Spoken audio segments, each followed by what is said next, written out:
흰옷의 사람이 온다. 그는 여의도를 밟지 않은 발로 나라의 중심에 선다. 2023년 늦가을 강원도 깊은 산중암자에서 홀로 정진하던 한승이 갑자기 붓을 들었습니다. 그는 아무도 없는 방 안에서 종이 한 장에 이을 두 글자를 적었습니다. 그리고 그 종이를 접어 제자에게 건네며 단 한마디를 남겼습니다. 정민년이 오거든 이것을 펼쳐라. 제자는 스승의 말뜻을 몰랐습니다. 그러나 2027년이 밝아오는 날 아침 그 봉인된 종이가 마침내 열렸습니다. 그리고 그 안에 적힌 문장 하나가 지금 이 나라를 조용히 뒤흔들고 있습니다. 묘전. 그 이름을 아는 사람은 많지 않습니다. 어느 사찰의 기록에도 어느 언론의 지면에도 그의 이름 석자는 등장하지 않습니다. 그러나 전국의 무속인과 역학자들 사이에서는 이미 10여 년 전부터 그 이름이 조용히 오가고 있었습니다. 경남 어딘가의 깊은 산중에서 스스로를 감춘 채 수십 년을 정진해온 이 노승은 세상 사람들이 찾아와도 문을 열지 않았습니다. 단 한 번도 스스로 입을 열어 예언을 공표한 적이 없었습니다.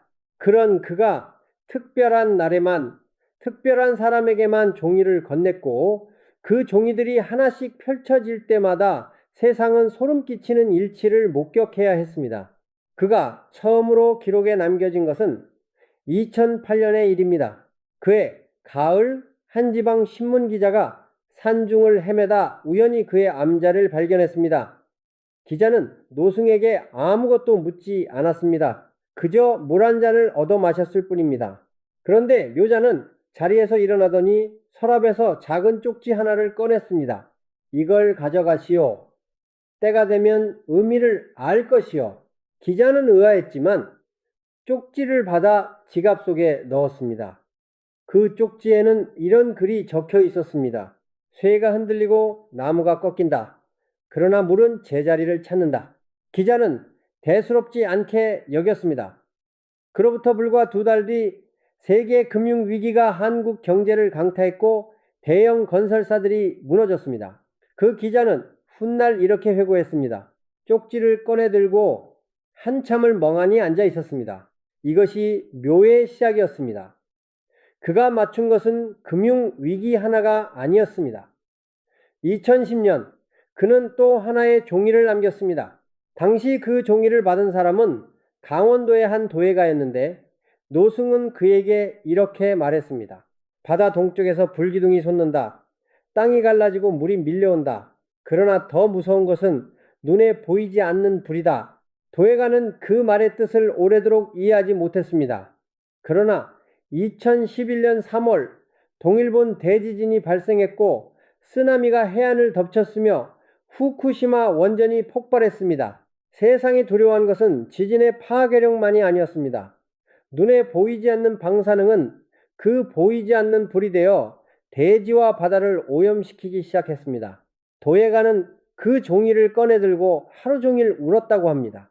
그로부터 3년이 지난 2014년 묘자는 또다시 붓을 들었습니다.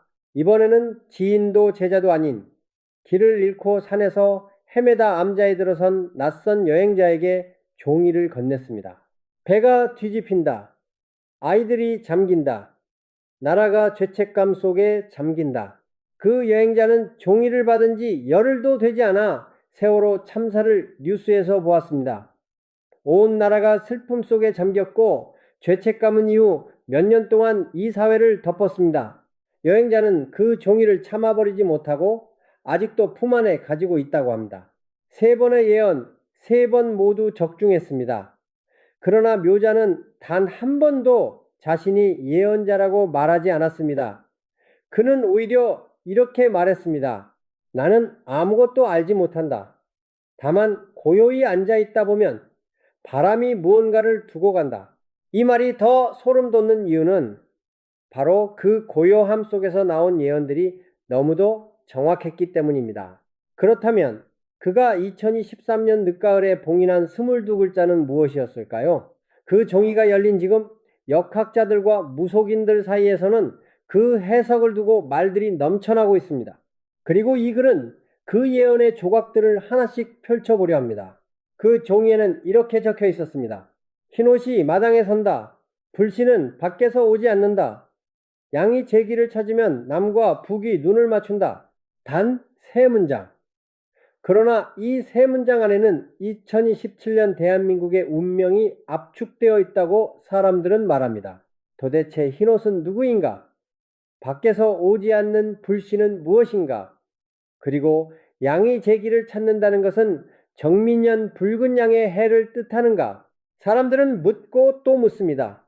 묘자는 이미 산중으로 사라지고 없습니다. 남은 것은 그 세 문장뿐입니다. 그런데 놀라운 것은 묘만이 이 시간을 예고한 것이 아니라는 점입니다. 타노스님은 생전에 이런 말을 남겼습니다. 한반도의 운은 두 번 꺾이고 세 번째 다시 변한다. 그 마지막 변화의 시간이 을사에서 정미 사이에 있다. 을사는 2015년, 정미는 2017년입니다. 탄원은 이 두 해 사이의 시간을 한반도가 반드시 통과해야 할 거대한 굴곡이라고 보았습니다. 그리고 그 굴곡의 끝에서 새로운 기운이 시작된다고 했습니다. 사람들은 2025년을 보며 탄원의 말을 떠올렸고 2027년을 바라보며 그 다음 문장을 기다리고 있습니다. 동서양의 예언자들도 이 시간을 향해 입을 모았습니다. 프랑스의 군사 예언가 라비 브렌터는 2017년을 두고 이렇게 기록했습니다. 아시아의 작은 반도가 거대한 북의 중심의 역할을 떠맡게 된다. 그것은 힘으로 얻은 것이 아니라 균형으로 얻은 것이다. 힘이 아닌 균형. 이 한 단어가 2017년 대한민국을 설명하는 핵심 열쇠처럼 들립니다. 그리고 동북아시아의 역학자들은 오래전부터 정민년을 두고 이렇게 해석해 왔습니다. 정은 불의 기운이 돼 차분하고 따뜻한 불이고 미는 흙의 기운이 돼 온화하고 안정된 흙입니다. 맹렬하게 타오르는 불이 아니라 은은히 품어지는 불. 이 불이 흙과 만나면 혼돈이 아니라 정착이, 격동이 아니라 회복이 이루어진다고 합니다. 하늘이 2027년에 한반도에 배치한 기운은 그런 기운입니다. 그렇다면 묘가 말한 흰옷은 누구일까요? 그는 한 번도 이름을 말하지 않았습니다. 다만 이런 묘사를 덧붙였습니다. 그는 무대 위에서 자란 사람이 아니다. 무대 아래에서 일하던 사람이다. 그의 손에는 서류가 들려 있고 그의 눈에는 무대가 아니라 사람이 보인다. 무대 위가 아닌 무대 아래. 정치의 중심이 아닌 현장. 이것이 역학자들이 말하는 흰옷의 첫 번째 특징입니다. 여기서 흰옷이라는 표현을 단순히 의복의 색깔로 해석해서는 안 됩니다. 한국의 전통에서 흰옷은 두 가지 의미를 갖습니다. 하나는 순수함이고 또 하나는 상복입니다. 상복은 애도이고 애도는 무언가의 끝을 인정하는 행위입니다. 즉, 흰옷의 지도자는 오래된 것의 끝을 인정하고 새 것을 시작하는 사람이라는 뜻으로 해석됩니다. 그는 낡은 무대를 계속 이어가려 하지 않습니다. 낡은 것에 조의를 표하고 새 무대를 세우려 합니다. 그리고 그 새 무대의 재료는 이념이 아니라 실용입니다. 진영이 아니라 현장입니다.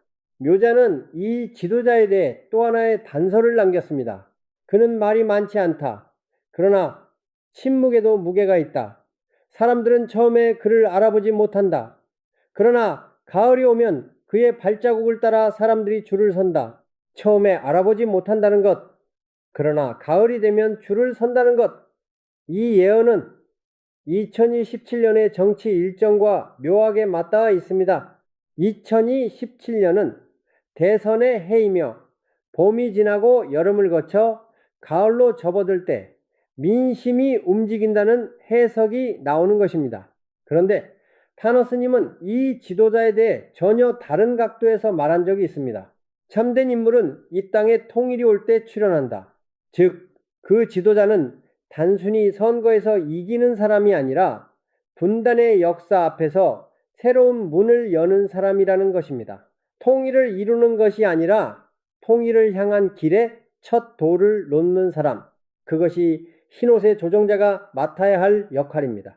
여기서 묘의 두 번째 문장으로 돌아가야 합니다. 불씨는 밖에서 오지 않는다. 이 말은 무엇을 뜻할까요? 역학자들은 이 문장을 두 가지로 해석합니다. 첫 번째는 2027년의 변화가 외부의 압력이나 강요에 의해 이루어지는 것이 아니라는 것입니다. 강대국의 명령도 국제 정세의 강요도 아닙니다. 이 땅의 사람들 스스로가 만들어내는 내부의 불씨, 그것이 2027년의 진짜 동력이라는 것입니다. 두 번째 해석은 더 무겁습니다. 불씨가 밖에서 오지 않는다는 말은 곧 안에서 이미 불이 지펴지고 있다는 뜻이기도 합니다. 2025년의 혼란, 2026년의 공백, 그리고 그 사이에서 쌓이고 쌓인 국민의 에너지가 이미 불씨로 준비되어 있다는 것입니다. 그 불씨에 누가 마지막 바람을 불어넣느냐, 그것이 2027년의 핵심입니다. 일본 이야기를 해야 할 것 같습니다. 타노스님은 생전에 일본에 대한 예언을 여러 차례 남겼습니다. 그는 일본 열도의 상당 부분이 바닷속으로 가라앉는 날이 온다고 했습니다. 그 예언의 시간표를 두고 해석이 분분하지만 묘는 이 부분에 대해 전혀 다른 방향으로 접근했습니다. 그는 2027년에 일본에 대해 이렇게 말했습니다. 이웃 나라가 여름에 하늘의 꾸짖음을 받는다. 땅이 흔들리고 물이 넘친다. 그러나 그것은 파멸이 아니다. 겸손을 배우는 계절이다. 여름의 재해, 땅이 흔들리고 물이 넘친다는 것은 지진과 홍수를 암시합니다. 그리고 그것이 파멸이 아니라 겸손을 배우는 계절이라는 표현은 일본이 그 재해를 통해 내적인 성찰과 변화를 맞이한다는 뜻으로 해석됩니다. 그런데 이 예언이 한국과 연결되는 지점이 있습니다.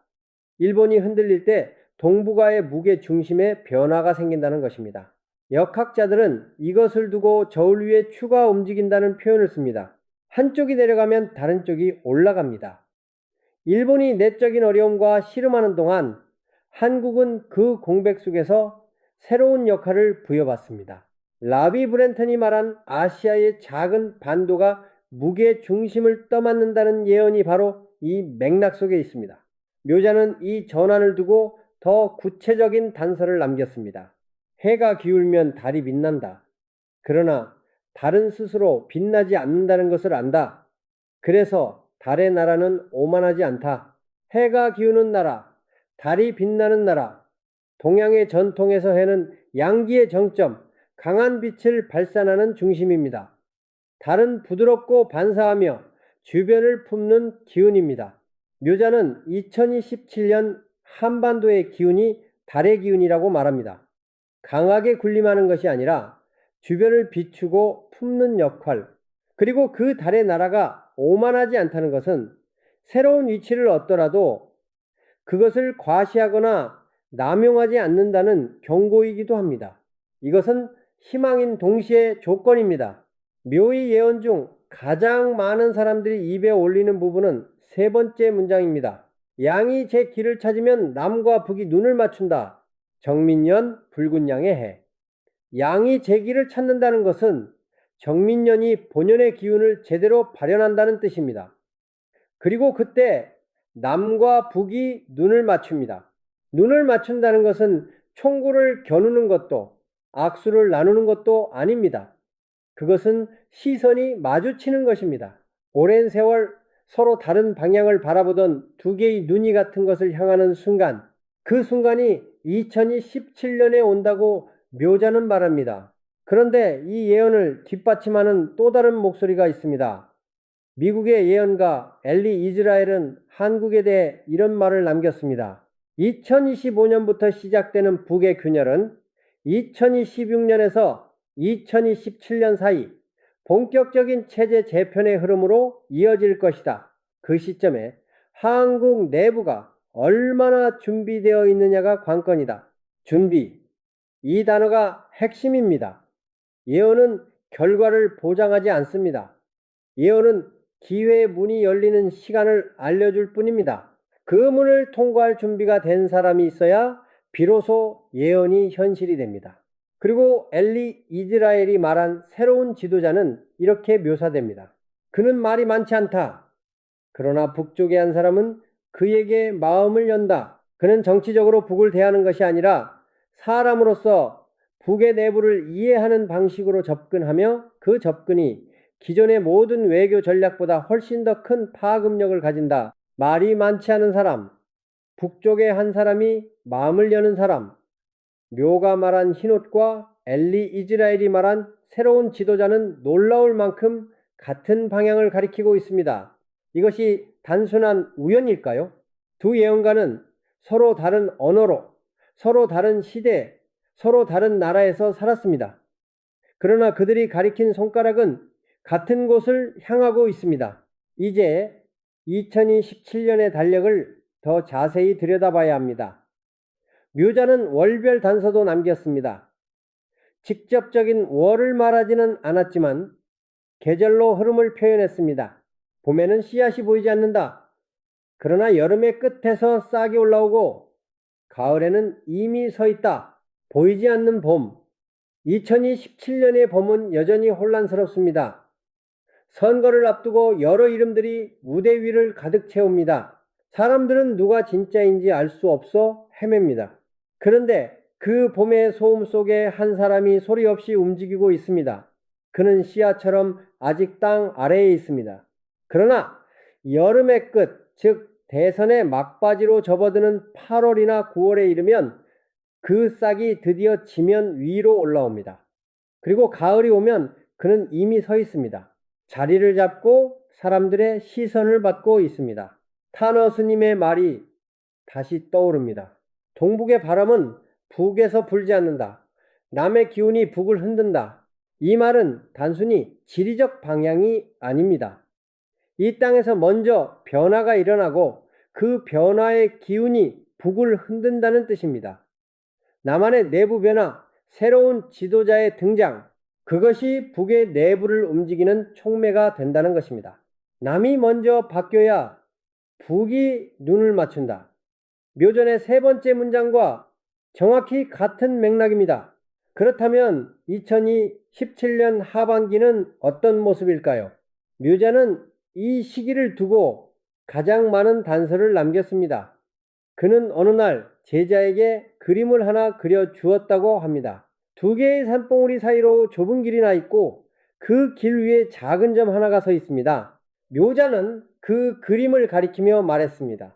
두 산 사이의 길은 항상 있었다. 다만 아무도 그 길을 걸으려 하지 않았다.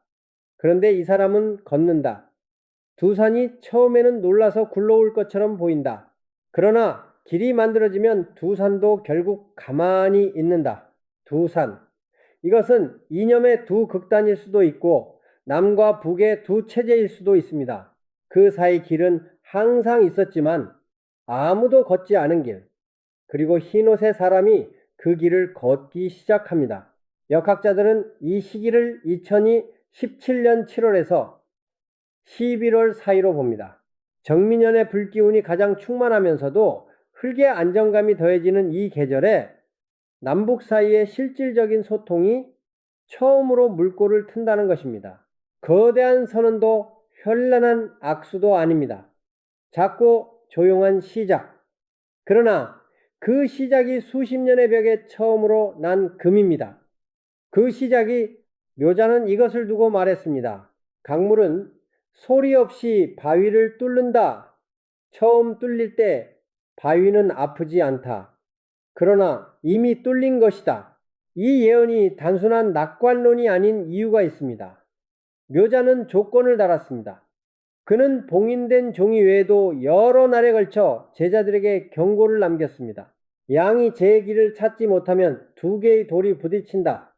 불씨가 안에서 불이 아니라 연기가 된다. 양이 제 길을 찾지 못한 때, 즉 정민년이 본연의 기운을 발현하지 못할 때의 이야기입니다. 연기는 불이 아닙니다. 빛도 없고 온기도 없습니다. 다만 눈이 따갑고 숨이 막힐 뿐입니다. 이 경고는 2017년이 반드시 희망으로 귀결된다는 보장이 아님을 말합니다. 흰옷의 사람이 등장하더라도 그 사람이 진짜인지 가짜인지 가려내는 것은 국민의 눈입니다. 두 산이 길을 내주더라도 그 길을 실제로 걷는 것은 이 땅의 사람들입니다.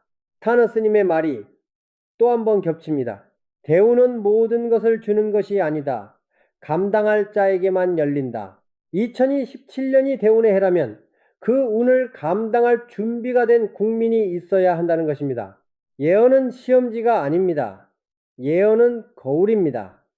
우리가 무엇을 보고 싶은지가 아니라 우리가 어떤 모습인지를 비춰주는 거울. 그렇다면 묘가 말한 흰옷의 조정자는 어떤 방식으로 이 땅에 나타날까요? 그는 여의도에서 오래 일한 사람이 아닙니다.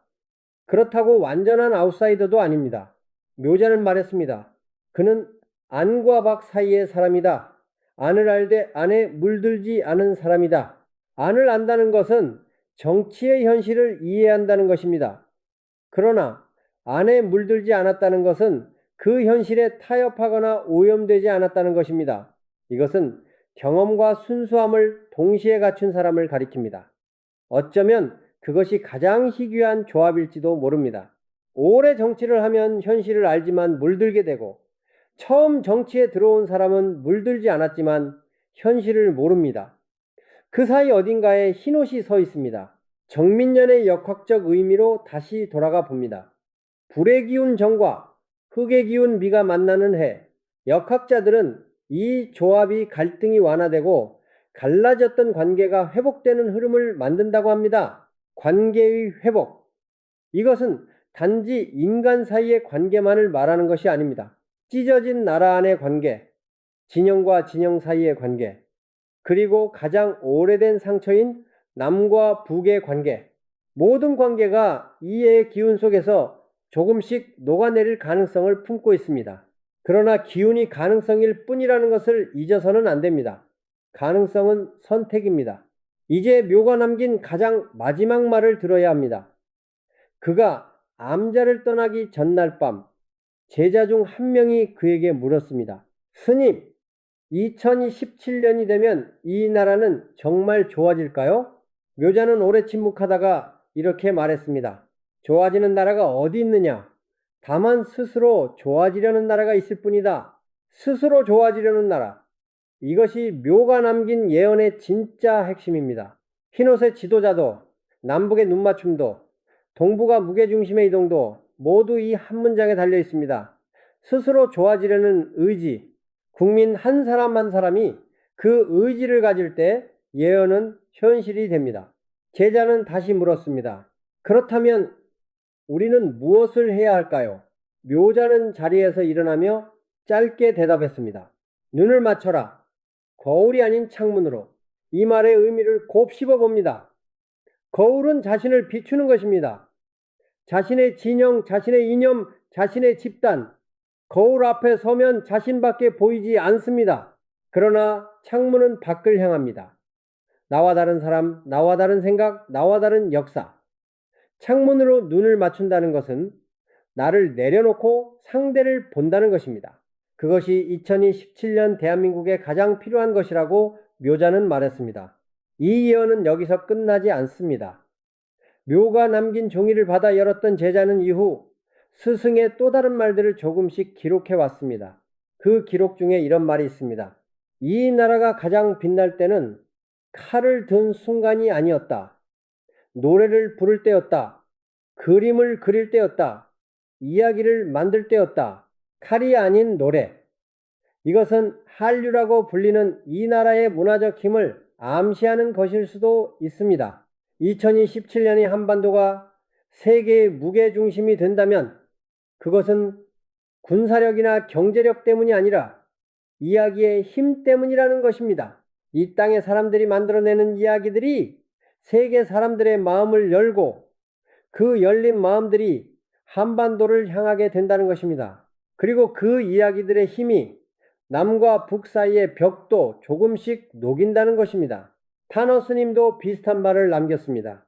한반도가 세계의 중심이 될 때 국제적인 권능의 지도자가 이 땅에서 출현한다. 그 지도자의 역할은 단순히 국내 정치의 수장이 아닙니다. 그는 이 땅을 통해 세계가 바라보는 새로운 질서의 첫 문장을 쓰는 사람입니다. 그 문장의 첫 단어가 무엇인지 묘전과 탄원은 말하지 않았습니다. 그것은 우리가 써야 하는 부분이기 때문입니다. 역학자들이 조용히 나누는 말이 있습니다. 1905년을 사년에 우리는 주권을 잃었다. 그 상실은 120년의 상흔으로 남아있다.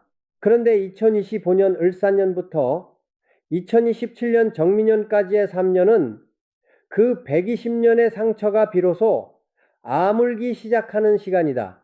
상처가 아문다는 것은 흔적이 사라진다는 것이 아닙니다.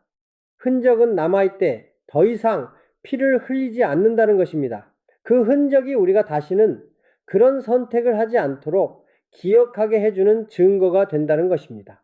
120년. 그리고 그 끝에 서 있는 2027년. 묘의 22글자 중 마지막 5글자를 이제 들여다볼 시간입니다. 종이의 맨 끝에는 이렇게 적혀 있었습니다. 물이 제자리를 찾는다. 처음 시작된 이야기로 돌아왔습니다. 2008년 금융위기 직전 묘가 기자에게 건넨 쪽지의 마지막 문장이 바로 이것이었습니다. 쇠가 흔들리고 나무가 꺾인다. 그러나 물은 제자리를 찾는다. 그리고 20년이 흐른 뒤 같은 문장이 다시 봉인된 종이의 끝에 나타났습니다. 물은 어떤 곳에 갇혀도 결국 낮은 곳을 찾아 흐릅니다. 막혀도 결국 길을 냅니다. 부드럽지만 아무것도 그 흐름을 영원히 막을 수는 없습니다. 묘자는 2027년에 대한민국을 그물로 보았습니다. 수십 년의 분단, 이념의 장벽, 진영의 대립, 그 모든 것이 물의 흐름을 가로막고 있었습니다. 그러나 물은 흘렀습니다. 지하로, 옆으로, 위로 스며가며 흘렀습니다. 그리고 2027년 물이 드디어 제자리를 찾기 시작한다고 묘자는 말합니다. 제자리란 어디일까요? 분단 이전의 자리가 아닙니다. 돌아갈 수 없는 과거의 회귀가 아닙니다. 이 땅의 사람들이 함께 만들어가는 새로운 자리. 아직 이름도 없고 형태도 없지만 그것이 제자리입니다. 그리고 그 자리를 향해 흰옷의 사람이 걷기 시작합니다. 묘자는 암자를 떠난 날 아침 마지막으로 하늘을 바라보았다고 합니다. 제자가 어디로 가시냐고 물었을 때 그는 이렇게만 말했습니다. 내가 할 말은 다 했다. 이제 들을 사람이 들을 것이다. 그리고 떠났습니다. 그가 어디로 갔는지는 아무도 모릅니다. 산 너머로 걸어간 그의 뒷모습만 남아있을 뿐입니다. 예언은 항상 이렇게 끝납니다. 예언자가 말을 마치고 사라지면 남은 것은 그 말을 들은 사람들의 몫입니다. 그들이 예언을 어떻게 받아들이느냐에 따라 그 말은 현실이 되기도 하고 잊히기도 합니다. 지금 이 순간 당신은 묘의 말을 들었습니다. 흰옷이 마당에 선다. 불씨는 밖에서 오지 않는다. 양이 제 길을 찾으면 남과 북이 눈을 맞춘다. 물이 제자리를 찾는다. 이 예언 앞에서 당신은 무엇을 느꼈습니까? 그 느낌이 이미 물이 제자리를 찾아 흐르기 시작한 증거일지도 모릅니다. 2027년 정민년 붉은 양의 해, 그 해는 이미 오고 있습니다. 아니, 어쩌면 이미 와 있습니다. 다만 우리가 아직 그것을 알아보지 못하고 있을 뿐입니다. 묘자가 말한 것처럼 가을이 오면 그 발자국을 따라 사람들이 줄을 서게 될 것입니다. 그때 우리는 비로소 봄부터 이미 시작되어 있었음을 깨닫게 될 것입니다. 예언은 답을 주지 않습니다. 예언은 질문을 남깁니다. 묘가 남긴 가장 큰 질문은 이것입니다. 당신은 창문으로 눈을 맞출 준비가 되었습니까? 오늘의 이야기는 여기까지입니다. 이 이야기가 의미 있으셨다면 구독과 좋아요로 함께 해주세요. 여러분의 관심이 다음 이야기를 만드는 힘이 됩니다.